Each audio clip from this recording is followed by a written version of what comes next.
সাধারণত কঠিন পদার্থের ঘনত্ব তরল পদার্থের ঘনত্ব থেকে বেশি, কিন্তু বরফ জলে ভাসে কেন? বরফ হচ্ছে কঠিন পদার্থ আর জল হচ্ছে তরল পদার্থ। এখন যদি কঠিন পদার্থের ঘনত্ব তরলের চাইতে বেশি হয়, তাহলে বরফের ঘনত্ব জলের ঘনত্ব থেকে বেশি হওয়ার কথা ছিল। এবং যদি বরফের ঘনত্ব জলের ঘনত্ব থেকে বেশি হয়, তাহলে বরফ জলে ডুবার কথা ছিল। কিন্তু দেখা যাচ্ছে যে না, বরফ জলে ভাসে। তার কারণ কি?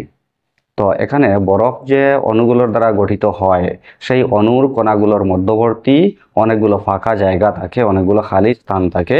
আর সেজন্য বরফ কঠিন পদার্থ হওয়া সত্ত্বেও তার তার ঘনত্ব জলের ঘনত্ব থেকে কম হয়। এবং জলের ঘনত্ব থেকে বরফের ঘনত্ব কম হওয়ার কারণে সেই বরফ জলে ভেসে থাকে।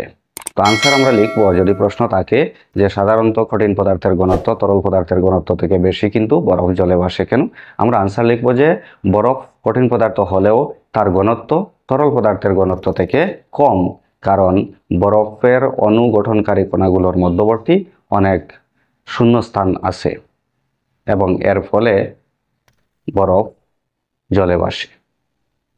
Thank you.